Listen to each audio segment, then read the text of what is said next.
বন্ধুগণ, রকমারি আহারে আপনাদের সবাইকে স্বাগত। আজ আমি চলে এসেছি আরও একটি নতুন রেসিপি নিয়ে। রোজ রোজ ডিম কষা বা ডিমের ঝোল না খেয়ে স্বাদ বদল করতে আমরা নানান রকম রেসিপি ট্রাই করতে থাকি। আজকে আমি আপনাদের সঙ্গে শেয়ার করব একদম অন্যরকম একটি ডিমের রেসিপি, দই ডিম কারি। তাহলে চলুন রেসিপিটি শুরু করা যাক।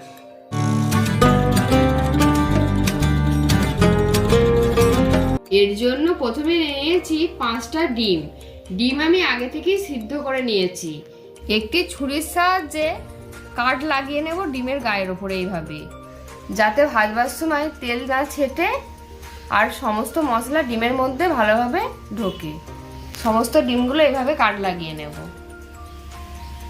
কড়াইয়ে সরষের তেল গরম করে নিয়েছি। এবার এর মধ্যে কুচনো পেঁয়াজ আমি দিয়ে দেব। এখানে আমি 2টি মিডিয়াম সাইজের পেঁয়াজ ব্যবহার করছি।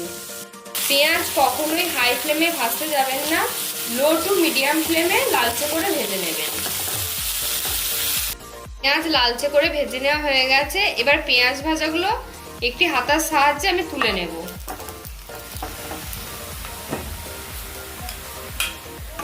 তুলে নেওয়া হয়ে গেলে এই কড়াইতেই আরও একটি সরিষার তেল দিয়ে নিয়েছি। এবার ছিঁড়ে রাখা ডিমগুলো দিয়ে দেব। ডিম আমি খুব লালচে করে ভাজবো না, হালকা ভেজে নেব।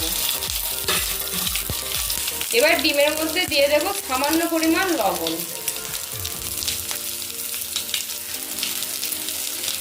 দিয়ে দিচ্ছি সামান্য পরিমাণ হলুদ গুঁড়ো। তবে উল্টে পাল্টে হালকা ভেজে নেব। এবার তুলে নেব। ডিম খুব বেশি ভাজলে হবে না, আমি যেভাবে ভাজলাম সেভাবে আপনারাও ভেজে নেবেন। একটি মিক্সিং জারে দিয়ে দেব ওই ভাজা পেঁয়াজটা, যেটা আগে থেকেই ভেজে রেখেছিলাম। আর দেব টক দই। টক দই আমি এখানে 4 চামচ ব্যবহার করছি। দিয়ে দেব কাজু বাদাম। কাজু বাদাম আমি এখানে 5টা দিয়ে দিয়েছি। দিয়ে দেব একটা গোটা টমেটো। টমেটো আমি এখানে এভাবে কুচিয়ে নিয়েছি। আর দিয়ে দেব কাঁচা লঙ্কা। কাঁচা লঙ্কা আমি এখানে 3টে ব্যবহার করেছি, আপনারা আপনাদের পরিমাণ অনুযায়ী ব্যবহার করে নেবেন। এবার সমস্ত মশলাগুলি একসাথে ভালো করে পেস্ট করে নেব। ভালোভাবে পেস্ট করে নিয়েছি। এবার চলে যাব পরবর্তী স্টেপে। কড়াইয়ে দিয়ে দিয়েছি সামান্য সরিষার তেল। এবার আমি ফোড়নে দিয়ে দেব গোটা গরম মশলা। আর দিয়ে দেব সামান্য জয়িত্রী ফুল। একটু নেড়ে চেড়ে নেব। ফোড়ন থেকে একটা সুন্দর গন্ধ বেরোলে এবার দিয়ে দেব রসুন বাটা। আদা রসুন বাটা আমি এখানে 2 চামচ ব্যবহার করেছি। দিয়ে দেব সামান্য লবণ। খুব ভালো করে কষিয়ে নেব। এর মধ্যে দিয়ে দেব কিছু গুঁড়ো মশলা।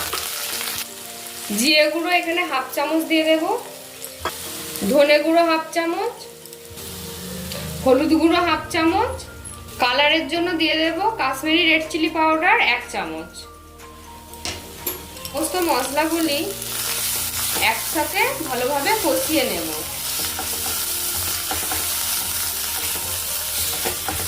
মিনিট 4 কষিয়ে নেওয়ার পর দিয়ে দেব দইয়ের ওই মিশ্রণটা, যে মশলাটা আমি আগে থেকে করে রেখেছিলাম।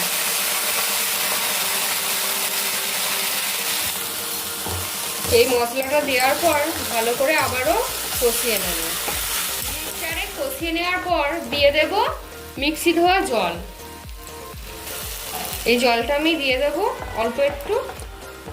তারপর আবারও ভালো করে কষিয়ে নেব। এই মশলাটি যত ভালো কষানো হবে এই দই ডিম কারি তত খেতে সুস্বাদু হবে। আবারও একটু মিক্সি ধোয়া জল দিয়ে দেব। এখানে আমি আরো একটু নরমাল জল অ্যাড করব। গ্রেভিটা খুব ভালো করে ফুটিয়ে নেব। এই সময় একটু লবণটা চেক করে নিতে হবে, যদি লবণের প্রয়োজন পড়ে এই সময় দিয়ে নেবেন। আর গ্রেভিটা আমি একটু ঢাকা দিয়ে মিনিট 2 সময় ধরে ফুটিয়ে নেব। ফোটানোর পর গ্রেভিটা একটু নেড়ে ছেড়ে নেব। এর মধ্যে ভেজে রাখা ডিমগুলি আমি এবার দিয়ে দেব।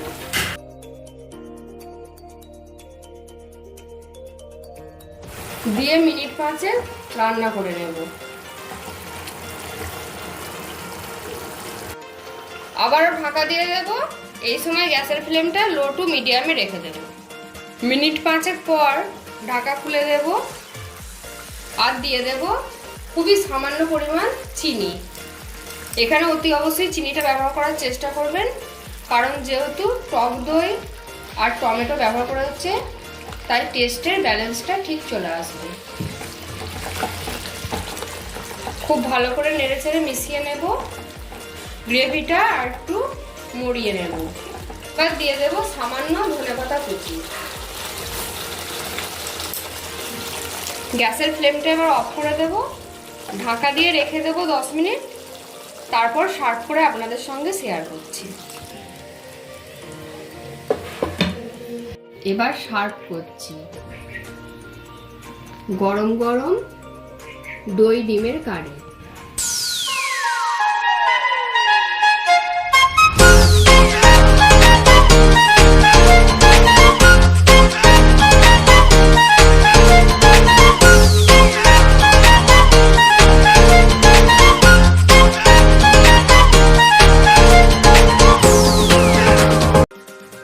গরম গরম ভাতের সাথে আমি এখানে দই ডিম কারি সার্ভ করলাম।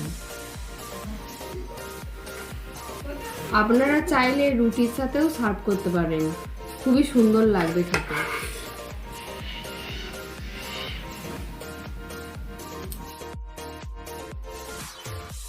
তাহলে বন্ধুগণ, দেখলেন তো কত সহজে দই ডিম কারি আপনাদের বানিয়ে দেখালাম। একটি চটজলদি রেসিপি। আপনারাও বাড়িতে বানান এবং আমাকে কমেন্ট সেকশনে জানান রেসিপিটি আপনাদের কেমন লাগলো। আর আমার চ্যানেলে নতুন বন্ধু হলে সাবস্ক্রাইব করবার অনুরোধ রইল। আর বন্ধুদের মধ্যে অনেক অনেক শেয়ার করবেন। ধন্যবাদ।